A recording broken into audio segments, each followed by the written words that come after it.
안녕하십니까. 생활법률 7주차 강의 시작하겠습니다. 우리가 대면 강의를 5월 6일서부터 대면 강의를 실시하려고 했었는데요.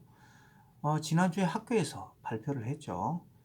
코로나 확산세가 감소한다. 이렇게 확인될 때까지 대면 강의를 기한 제한 없이 연기하기로 했어요. 지금 많이 이제 좋아지긴 했지만 언제 또 갑자기 확산세로 돌아설지 알 수 없는 그런 이제 상황이죠. 글쎄요, 굉장히 안타까운 일인데요. 학기 말이라도 어떻게 대면 강의를 실시했으면 해요. 왜냐하면 우리가 이제 기말 시험을 봐야 되잖아요. 근데 기말 시험은 사실 온라인으로 기말 시험을 실시하기는 좀 어려워요. 그래서 오프라인으로 시험을 볼 수밖에 없는데 글쎄요, 하여튼 6월 중에는 대면 강의가 꼭 실시됐으면 합니다. 지금 하여튼 상황이 어려운 상황인데 하여튼 각자 최선을 한번 다 해보자고요. 우리 한번 열심히 해봅시다. 자, 우리가 지난번 시간에 임차주택의 대항력에 대해서 살펴봤어요. 원래 채권은 대항력이 없죠. 채권은 채권자와 채무자 사이에서만 주장할 수 있는 권리고요. 이런 채권 관계에 있지 않는 제3자에 대해서 채권을 가지고 주장할 수는 없어요. 채권을 가지고 대항할 수는 없죠. 이렇게 채권은 대항력이 없어요. 그런데 우리 여기 임차인 보호를 위해서 주택임대차 보호법이 제정이 됐다 그랬잖아요. 그래서 주택임대차 보호법에서는 임차인이 갖는 채권, 그게 임차권이죠. 원칙적으로 임차권은 임차인이 임대인에 대해서 주장할 수 있는 권리죠. 그런데 우리 주택임대차보호법에서는 일정한 요건을 갖추면 이 임차권을 임대인뿐만 아니라 제3자, 주로 새로운 집주인이겠죠. 이런 새로운 집주인에 대해서도 임차권을 주장할 수 있어요. 응? 자, 그러면 어떤 요건을 갖추면 이와 같이 임차권을 가지고 제3자에게도 주장할 수 있느냐, 즉 대항력이 인정되느냐, 그게 주택의 인도와 주민등록이라는 요건이라 그랬죠. 그럼 이때 이제 주택의 인도는 이사를 가는 거고요. 그럼 주민등록은 뭐냐 하면 이제 주민등록 전입신고를 하는 거죠. 동사무소에 가서. 이때 이제 여러분들이 주의해야 할 게 주민등록 전입신고를 할 때는요. 주택임대차 계약서에 나와 있는 주소 지번으로 하면 안 된다 그랬어요. 뭘로 해야 된다 그랬죠? 부동산 등기부에 기재된 내용대로 주민등록 전입신고를 해야 돼요. 그래서 예를 들어서 만약에 여러분들이 학교 근처에 그런 공동주택이 있는지는 난 잘 모르겠어요. 그냥 하여튼 뭐 예를 들어서 뭐 한숲 아파트 뭐 A동 뭐 401호 이렇게 이제 등기부에 돼 있는데 주택임대차 계약서에 만약에 한숲 아파트 A동 501호라 돼 있다 하더라도 어떻게 주민등록 전입신고를 해야 돼요? 부동산 등기부에 나와 있는 401호로 해야 된다 그랬죠? 부동산 등기부에 기재된 내용대로 주민등록 전입신고를 해야 대항력이 인정이 된다 그랬어요. 우리가 이제 지난번 시간 여기까지 살펴봤고요. 오늘은 이와 같은 임차주택의 대항력이 미치는 제3자의 범위에 대해서 한번 살펴보죠. 우리 교재 88쪽 펼쳐보세요. 대항력이 미치는 제3자의 범위. 그러니까 누구에게 대항할 수 있느냐. 주로 이제 대항력과 관련해서 논의되는 제3자는 아까 내가 말했지만 새로운 집주인이에요. 만약에 내가 홍길동이라는 사람하고 임대차 계약을 체결하고 홍길동의 집에 들어가서 살았어요. 근데 이 홍길동이라는 집주인이 이 집을 예를 들어서 김길동이라는 사람한테 팔았어요. 그럼 김길동이가 새로운 집주인이 되죠. 그러면 나는 내가 만약에 주택의 인도와 주민등록이라는 주택임대차 보호법상의 대항 요건을 갖췄다면 내가 새로운 집주인 김길동이에게 나의 임차권을 가지고 주장할 수가 있어요. 그래서 내가 임차기간이 남아있으면 이 임차기간 동안 내가 계속해서 임차인으로서 이 건물을 점유 사용하겠다 이렇게 주장할 수 있고 그 다음에 임대차 계약 기간이 끝나고 난 다음에 새로운 집주인한테 보증금을 받아서 내가 나갈 수가 있어요. 이게 바로 새로운 집주인에게 대항할 수 있다, 이런 건데, 문제는 뭐냐면 그 해당 부동산에 저당권이 설정되어 있어요. 그리고 이 저당권을 이제 여러분들이 이제 저당권을 좀 저당권의 그 성질, 그리고 저당권의 목적, 이런 걸 여러분들이 이제 유념하셔야 되는데요. 저당권은 물권이에요. 물권. 응? 물권. 그래서 저당권은 어떤 물건이냐 하면, 저당권은 특이하게 그 물건을 직접 점유해서 사용하는 그런 물건은 아니고요. 그 물건의 뭐를 교환 가치를 직접 지배하는 거예요. 교환 가치. 응? 교환 가치. 교환 가치는 뭐예요? 나중에 그 물건을 팔거나 그러면 대가를 받을 때 그 대가로부터 우선해서 변제받을 수 있는 권리. 이게 저당권이라는 거죠. 그래서 이제 저당권 같은 경우는 쉽게 말해서 이제 어떤 아파트를 분양받는다든지 또는 집을 새로 구입을 할 때 내가 자금이 모자라면 은행에 가서 돈을 빌리잖아요. 그러면 은행에서는 돈을 빌리는 사람 집에 담보를 설정하죠. 그죠? 그게 저당권이에요. 그리고 저당권을 설정하고 돈을 빌려주죠. 그래서 만약에 빌려준 돈을 채무자가 못 갚으면 그 저당권에 기해서 경매 청구를 할 수가 있어요. 경매 청구. 저당권에 의해서 경매 청구를 할 수가 있어요. 저당권자는 저당권에 의해서 바로 경매 청구를 할 수가 있어요. 일반 채권자들하고는 다르죠.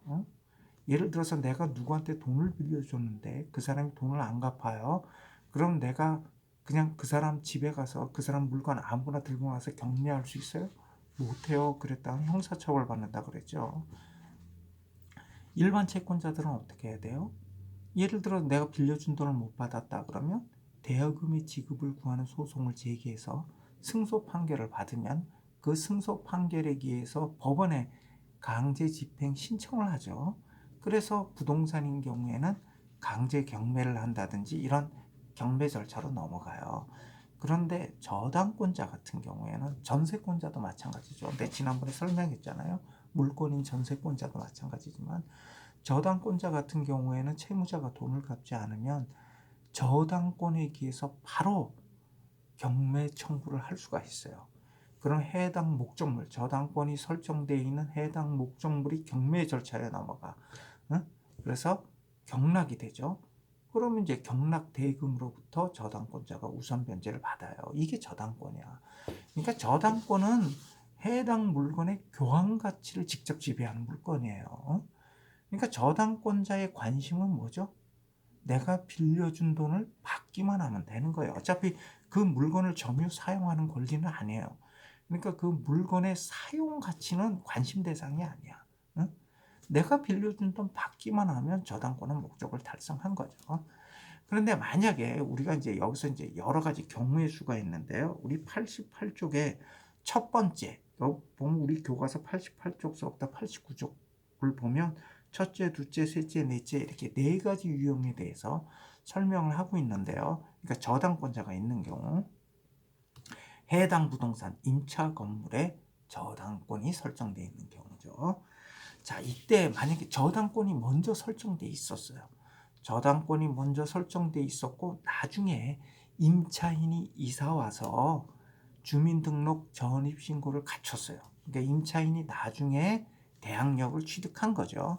그런데 그때 이제 저당권자가 이제 그 건물 주인 임대인이 돈을 안 갚으니까 저당권이 설정되어 있는 임차 건물에 대해서 경매 청구를 한 경우에요. 경매 청구를 했어요.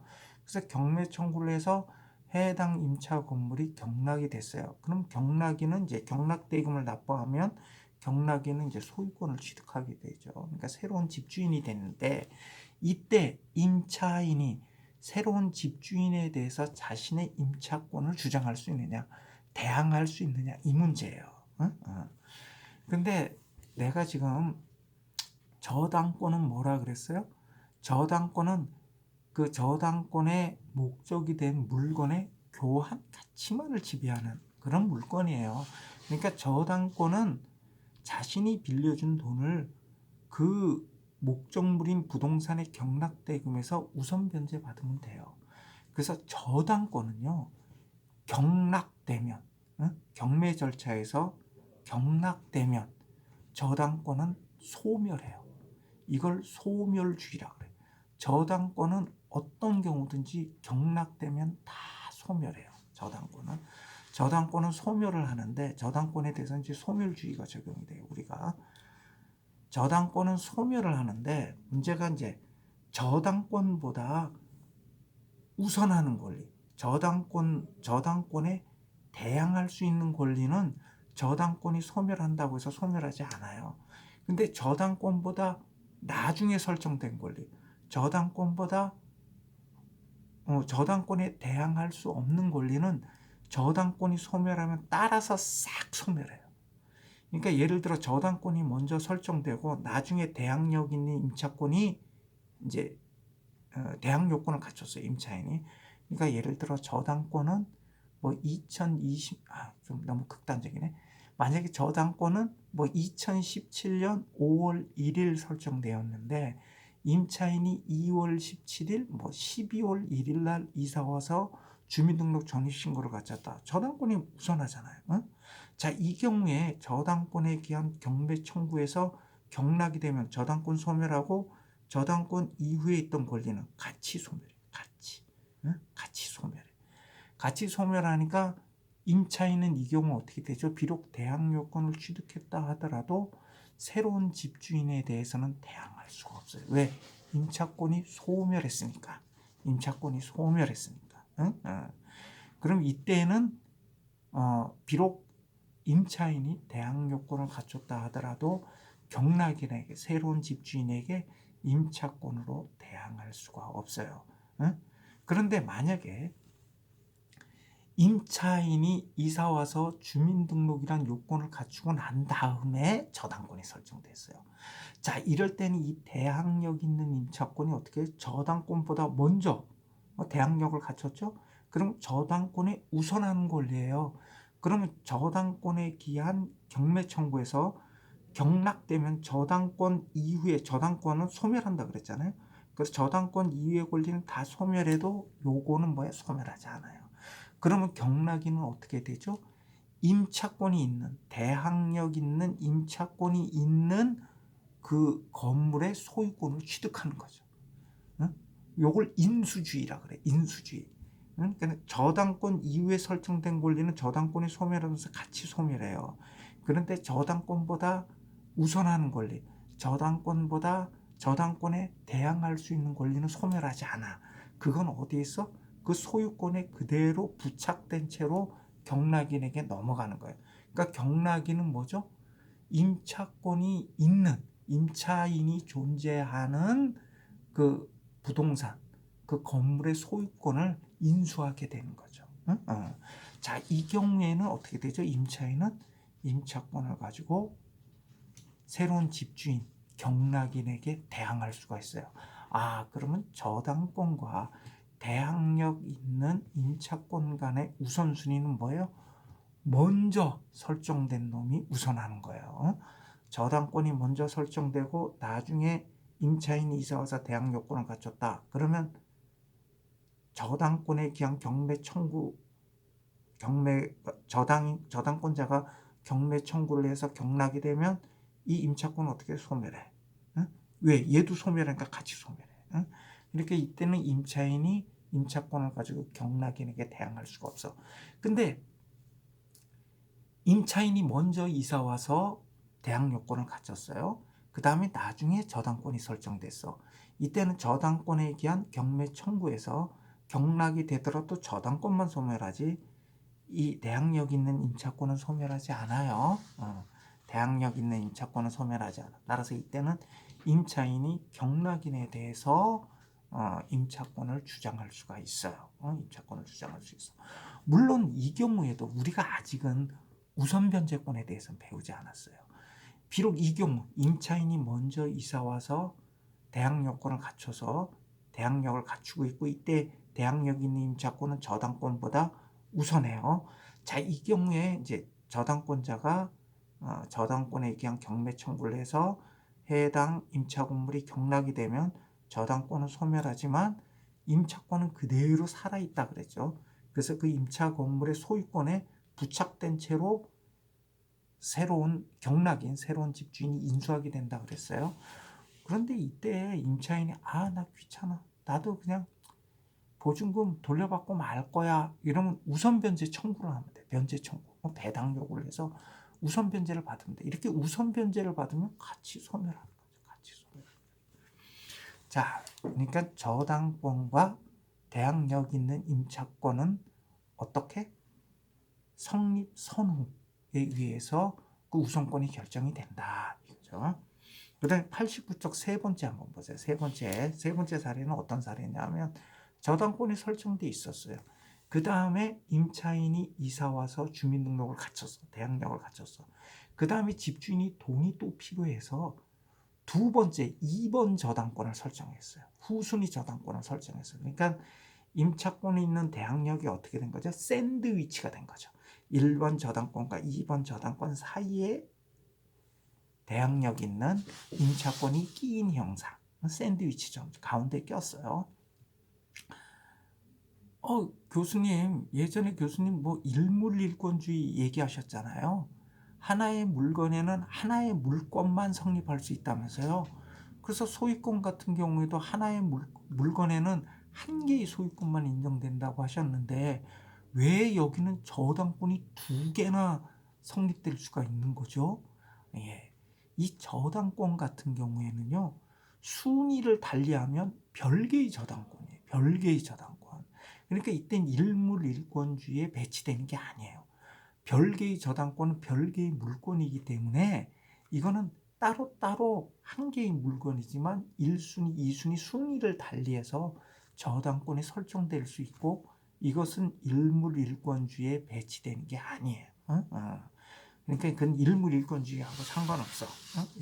학생들 중에 아주 공부 열심히 하는 학생들이 또 그런 의문을 가질까봐 내가 자문자답을 했어요. 자, 다시 돌아와서 자, 이렇게 샌드위치처럼 대항력 있는 임차권이 1번 저당권과 2번 저당권 사이에 샌드위치처럼 딱 꼈을 경우를 한번 생각을 해봐요. 자, 그런데 이때 2번 저당권자가 경매 청구를 했어요. 2번 저당권자가. 자, 그러면 이때 분명히 대항력 있는 임차권은 2번 저당권보다는 우선하죠. 근데 1번 저당권보다는 후순위예요. 자, 그럼 이때 대항력 있는 임차인은 2번 저당권자가 경매 청구를 했으니까 경락인에 대해서 임차권을 주장할 수 있나요? 못해요. 아까 내가 뭐라 그랬어요? 저당권은 경락되면 언제나 소멸한다 그랬죠. 저당권은 언제나 소멸해요. 언제나 소멸한다는 얘기는 뭐예요? 2번 저당권자가 경매 청구를 해도 1번 저당권은 소멸한다는 거예요.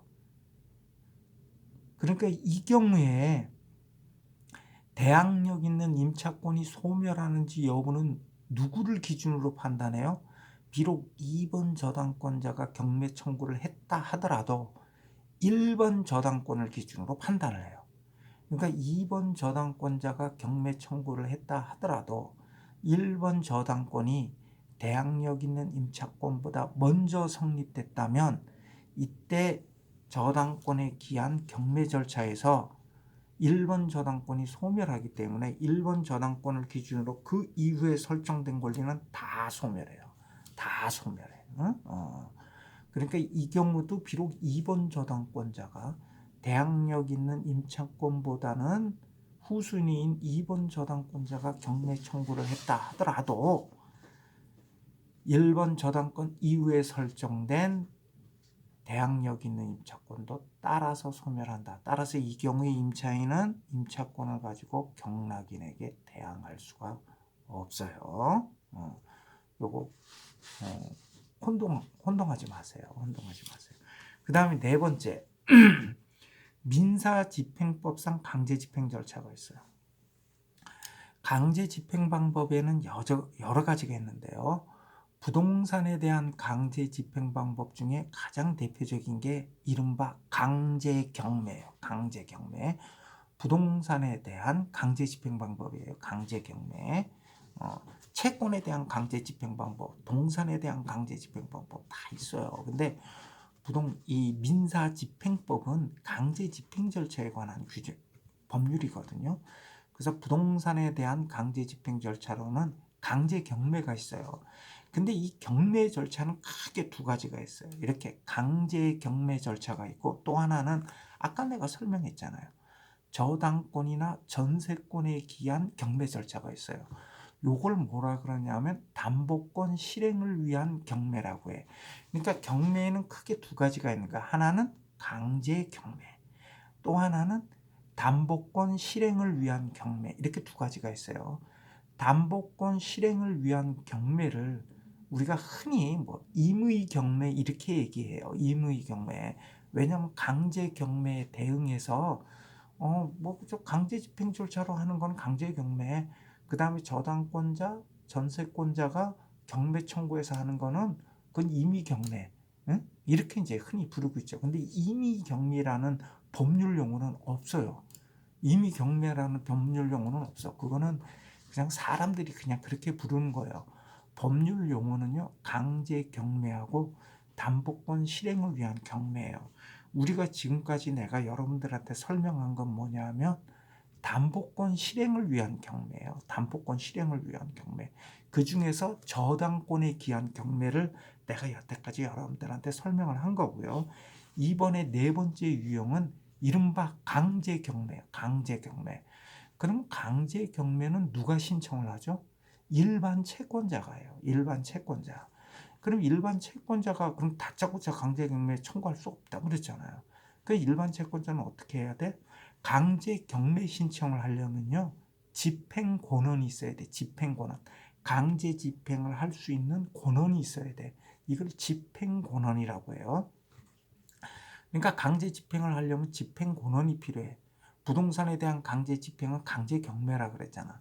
그럼 강제 경매 신청을 하려면 집행 권한이 있어야 되는데, 이 집행 권한 중에 대표적인 게 뭐냐면 판결이에요. 판결.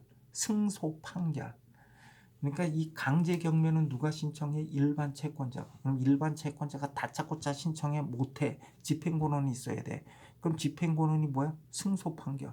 그러니까 일반 채권자, 예를 들어 대여금 채권자 같은 경우에는 대여금의 지급을 구하는 소송을 제기해서 승소 판결을 받죠. 그럼 이 승소 판결이 확정되면 그 승소 판결에 기해서 강제 집행 들어오는 거예요.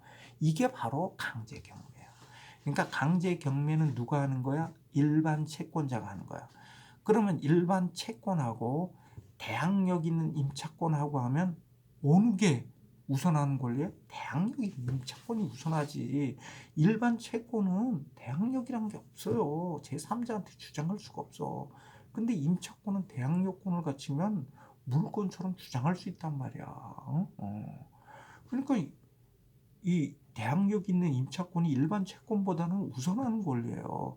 그럼 일반 채권자가 경매 신청을 해서 그와 같은 강제 경매 절차에서 경락받은 경락인, 새로운 집주인은 임차인에게 대항할 수 있어요? 대항 못하죠. 대항 못해. 그때는 강제 경매 청구했다고 임차권이 소멸하지 않아. 강제 경매 청구했다고 임차권 소멸하지 않아. 임차권은 그대로 붙은 채로 가. 그런데 이때도 또 뭐가 있어? 만약에 그 부동산에 저당권이 설정돼 있다면, 아까 내가 저당권 뭐라고 했어? 저당권은 경매 절차에서 경락되면 소멸한다 그랬죠.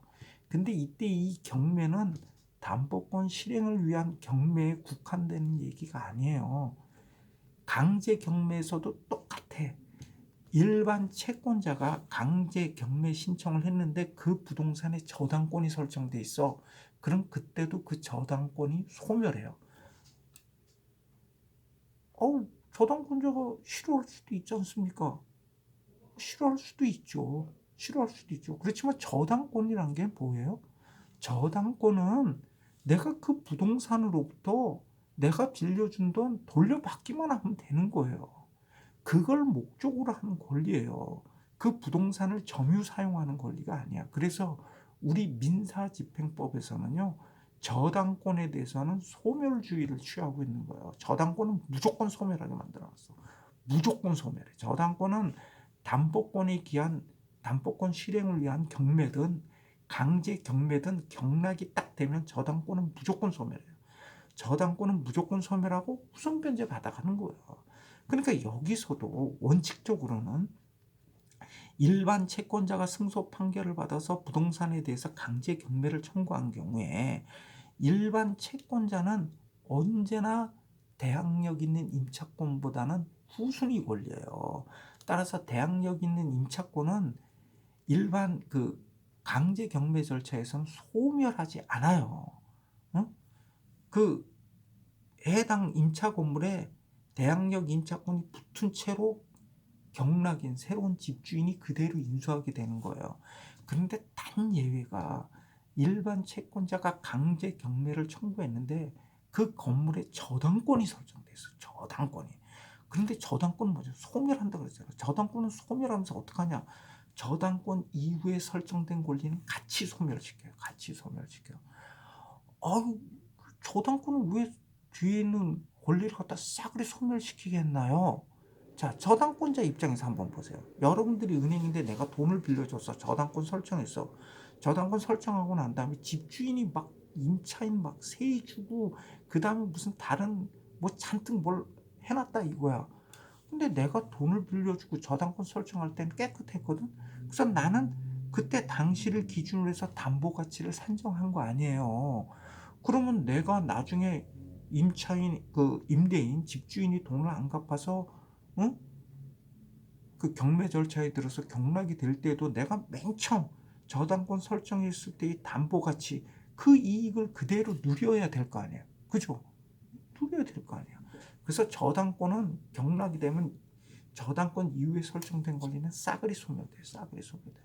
그래서 만약에 이때에도 선순위 저당권자가 있어요. 비록 일반 채권자가 강제 경매 신청을 한 경우에도 거기 봤더니 선순위 저당권이 있고 그 다음에 임차인이 이사 와서 대항 요건을 갖춘 거야. 응? 자, 이 경우에 저당권이 소멸하기 때문에 얘도 따라서 싹 소멸해요. 그러니까 이때는 비록 일반 채권자에 의한 강제 경매 절차라 하더라도 임차권도 소멸하기 때문에 임차인이 임차권을 가지고 대항할 수가 없어요. 그래서 여러분들은 내가 어느 집에 이제 세를 들어 살게 됐다 그러면 부동산 등기부를 확인해 본 다음에 거기 보면 저당권이 표시돼 있어요. 그럼 여러분들은 이 저당권이 딱 표시돼 있으면 나중에 만약에 이 집에서 경매될 경우에 내가 임차권을 주장할 확률은 거의 없다고 생각하시면 돼요. 거의 없다. 그럴 때는 내가 할 수 있는 게 뭐다? 우선 변제를 받는 거다. 누구보다 이 선순위 저당권자 다음으로 그때 이제 금액을 잘 계산해 보는 거지. 예를 들어서 그 부동산의 가격이 3억인데 저당권자가 돈을 빌려주면서 예를 들어 저당권으로 담보된 채권 최고액이 있어요. 근데 보통 이제 한 50%에서 60% 정도까지만 빌려줘요. 은행에서.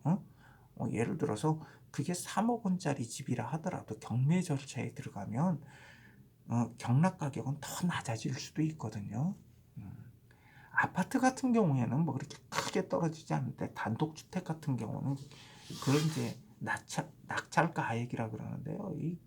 어, 이게 굉장히 많이 원래 시가대로 못 받는 경우가 많아요. 그런 위험 부담 때문에 또 은행에서는 주택가액의 한 50%에서 60%, 그 다음에 이제 투기 지역 같은 경우에는 우리 정부에서 40% 이상 못 주도록 그렇게 하고 있어요. 그러니까 예를 들어 3억 원짜리인데 등기부에 나와 있어요. 등기부에 채권 최고액도 다 나와 있어요. 그래서 만약에 등기부에 3억 원짜리 집인데 1억 5천이다 그러면 이 은행에서 나중에 이거 경매 들어가면 경락되면 1억 5천 가지고 가는구나 이 생각하셔야 돼요. 그럼 내가 지금 보증금 한 1억 원 정도 냈다 그럼 나도 충분히 내가 보증금을 건질 수가 있죠. 응? 근데 만약에 3억 원짜리 집인데 채권 최고액이 2억이야. 응? 그런데 내가 보증금 2억 냈어. 그럼 경우에 따라서 뭐야? 내가 1억을 날릴 수도 있다. 1억을 날릴 수도 있다. 그래서 그런 건 이제 잘 살펴보고 들어가셔야 돼요. 자, 이렇게 대항력이 미치는 3자의 범위와 관련해서 우리가 내용을 한번 살펴봤고요. 그러니까 여기서는 이 저당권이 있는 경우에 저당권이 있으면 그게 담보권 실행을 위한 경매 절차든 강제 경매 절차든 저당권은 소멸하고 저당권 이후에 설정된 권리는 저당권이 소멸해서 같이 소멸한다. 요것만 염두에 딱 두고 있으면 이 문제 별로 다시 한번 쭉 읽어보면 그렇게 어려운 내용이 아니에요. 자, 사례 한번 풀어보죠. 88쪽 한번 보시죠. 1번 2013년 2월 1일 대전시 오종동에 보증금 8천만 원에 집주인과 임대차 계약을 체결하고 4월 1일 날 이사 와서 당일 주민등록 전입신고를 하였다. 그런데 그 이후 2013년 5월경에 집주인이 은행에서 돈을 빌리면서 저당권을 설정했다. 이 경우 경매가 진행되면 세입자는 어떤 권리가 있냐? 이 지금 대항력을 갖춘 거는 5월 달이죠. 그죠? 4월 달, 4월 달이고 집주인이 돈을 빌리고 저당권을 설정한 건 5월 달이잖아요. 이때는 어떻게 돼요? 임차인이 이 대항력 있는 임차권이 저당권보다 우선하죠. 그래서 만약에 저당권에 기한 경매 절차가 진행됐다 하더라도 경락됐다 하더라도 임차권은 소멸할 일이 없죠. 저당권만 소멸하죠. 그럼 이때 임차권은 뭐예요? 그 해당 부동산이 그냥 붙어진 채로 경락인 새로운 집주인이 인수하게 된다 그랬죠. 그러니까 이때 임차인은 임차권을 가지고 새로운 집주인에게 대항할 수 있죠. 다음에 2번 같은 날 주택의 인도와 전입신고를 한 경우와 담보물권이 설정된 경우로서 2013년 4월 1일 보증금 8천만 원의 임대차 계약을 체결하고 5월 1일 이사 와서 당일 주민등록 전입신고를 하였다. 근데 집주인이 같은 날 5월 1일 날 은행에서 돈을 빌리고 저당권을 설정했다. 이 경우 경매가 진행되면 세입자는 어떠한 권리가 있습니까? 지금 5월 1일 날 이사 와서 주민등록 전입신고를 했고요. 근데 같은 날 또 집주인이 은행에서 돈을 빌리고 저당권을 설정을 했어요. 이 집주인 아주 나쁜 사람이에요. 이건 지금 세입자 입장에서는 이건 진짜 속 터질 일이죠. 지금 세입자가 지금 5월 1일 날 이사 와서 주민등록 전입신고를 마쳤는데 대항력은 언제 발생하죠? 대항요건을 갖춘 그 다음 날이잖아요. 그 다음 날. 그러니까 대항력은 언제서부터 인정돼요? 5월 2일. 5월 1일 날 이사 와서 주민등록 전입신고를 갖추면 그 다음 날서부터 대항력이 생기잖아요. 그러니까 5월 2일서부터 대항력이 생기는데 저당권이 언제 설정됐어요? 5월 1일. 그럼 이때 누가 우선해? 저당권이 우선하죠. 그래서 만약에 저당권이 기한 경매 절차에 들어갔다. 그리고 경락이 됐다. 그러면 어떻게 되죠? 이 임차권은 대항력 있는 임차권은 소멸하죠. 그러니까 임차권을 주장할 수가 없죠. 이 집주인이 아주 나쁜 사람이죠. 그죠? 아주 나쁜 사람이에요. 임차인은 아마 그 전에 임대차 계약 체결하고 이사할 때까지 등기부등본 다 살펴봤을 거란 말이에요. 그러니까 저당권이 없었단 말이지. 그러니까 보증금을 집주인이 원하는 대로 보증금을 많이 주고 들어왔을 거란 말이에요. 그런데 나중에 세상에 이렇게 한다 그러면 이거는 글쎄 사기죄까지는 성립하기는 좀 어렵다 하더라도 경우에 따라서 성립할 수도 있죠. 고의적으로 이렇게 했다면.